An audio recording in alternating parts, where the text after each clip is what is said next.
Dans cette vidéo, nous allons parler de l'administration d'un compte dans BSC Designer Online. Pour accéder aux réglages du compte, je dois cliquer sur le menu principal et ensuite sélectionner l'option Réglages. Nous disposons ici de plusieurs onglets. Voyons comment ils peuvent nous aider. Onglet Profil.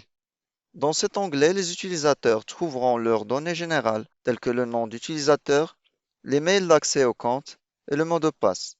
C'est également ici que les utilisateurs peuvent contrôler les courriers de notification qui sont envoyés par BSC Designer. Si pour une raison quelconque vous ne souhaitez pas recevoir les alertes automatiques créées par certains de vos collègues, vous pouvez utiliser cette case à cocher, accepter les alertes par email, pour en informer BSC Designer. Onglet Abonnement. Sur cet onglet, vous avez des informations de votre plan d'abonnement, comme le nombre d'utilisateurs autorisés, les utilisateurs en visualisation seulement, ceux-ci sont illimités dans BSC Designer, et l'état de l'abonnement. Si vous décidez de passer d'un plan gratuit à un abonnement payant, vous pouvez le faire en entrant un code d'activation dans le champ Nouveau code de crédit. De plus, dans cet onglet, vous avez le contrôle de votre abonnement et de votre compte. Vous pouvez annuler votre abonnement payant et, si nécessaire, supprimer complètement votre compte. Certains utilisateurs nous ont demandé ce qu'il advient des données de leur compte gratuit lorsqu'ils passent à la formule payante. Dans ce cas, vos données sont automatiquement transférées vers le compte payant. Il n'est pas nécessaire de faire quoi que ce soit d'autre de votre part. Onglet Intégration. Dans cet onglet, vous avez des informations sur la façon de relayer BSC Designer avec d'autres outils de gestion que vous utilisez.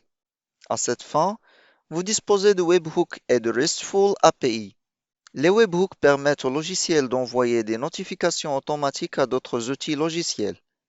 Avec RESTful API, vous pouvez fournir à d'autres outils un accès au tableau de bord du compte. Onglet Sauvegarde. Nous effectuons régulièrement des sauvegardes de sécurité des données des utilisateurs.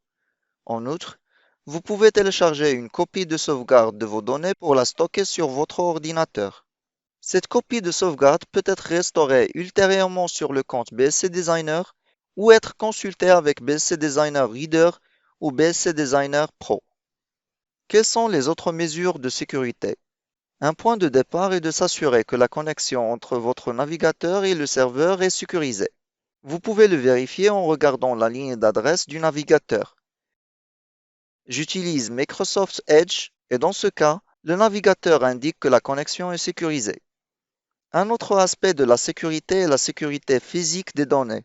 Nous hébergeons BSC Designer sur la plateforme DigitalOcean, qui respecte des normes de sécurité élevées.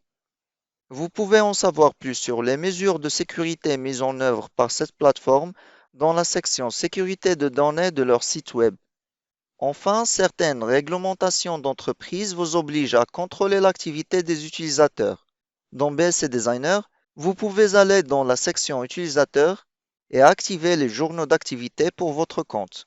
Une fois les journaux activés, le système suivra certains événements importants, comme par exemple si quelqu'un a essayé d'accéder à un compte avec un mauvais mot de passe. Nous avons commencé à parler des utilisateurs. Il est donc bon de préciser qu'avec BSC Designer, vous pouvez définir des droits d'accès flexibles à vos tableaux de bord. Vous pouvez donner un accès complet au tableau de bord à certains utilisateurs. Certains utilisateurs peuvent avoir un accès limité à certains tableaux de bord ou indicateurs. D'autres utilisateurs peuvent être autorisés à saisir de nouvelles données sans possibilité de modifier les données historiques. Nous avons une vidéo séparée où nous discutons ces fonctions en détail. Onglet Workflow. La plupart des équipes suivent certains flux de travail quand ils travaillent sur leur projet. Dans BSC Designer, nous avons des initiatives qui peuvent être alignées avec des objectifs commerciaux ou des KPI. Toutes les initiatives peuvent avoir des statuts associés à eux. Ici, dans l'onglet Workflow, vous pouvez ajuster ces statuts en fonction du workflow utilisé dans votre entreprise. Nous avons un tutoriel vidéo séparé où nous discutons de l'utilisation des statuts ainsi que d'autres propriétés de l'initiative. Un autre aspect du flux de travail est l'accès aux données historiques. Dans la section Utilisateurs, L'administrateur du compte peut refuser à un utilisateur le droit de modifier les données historiques. Quelles données doivent être considérées comme historiques? Les contrôles dans la section données historiques aident à les définir. Onglet Organisation. Dans cet onglet, vous pouvez ajuster les réglages spécifiques à votre organisation. Vous pouvez commencer par le nom de l'organisation qui sera affiché dans la section Mes tableaux de bord. Ensuite, vous pouvez sélectionner le logo de l'entreprise qui sera utilisé dans le coin supérieur droit de l'interface du logiciel, ainsi que dans les rapports que le logiciel génère pour vous. Enfin, la plupart des entreprises opèrent sur différents marchés et respectivement, elles planifient leur budget dans différentes devises.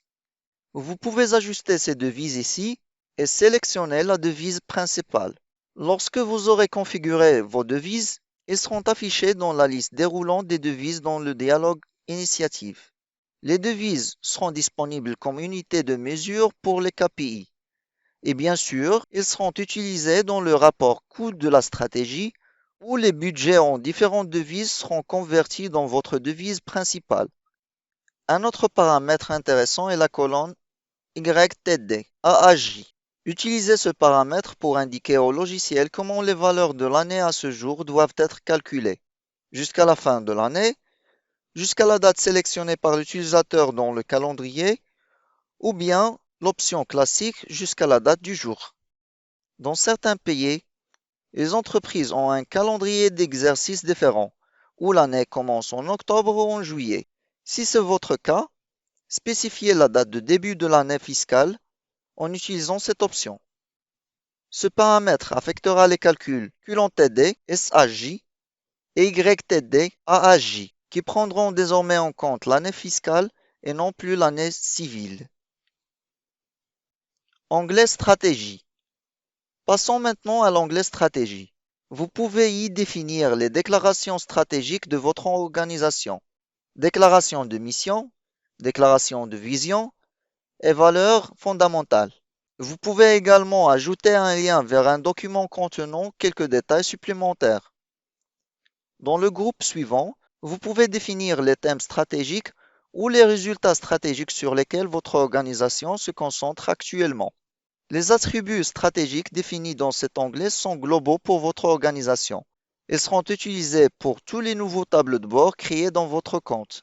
Si nécessaire, vous pouvez utiliser votre propre réglage pour des tableaux de bord spécifiques.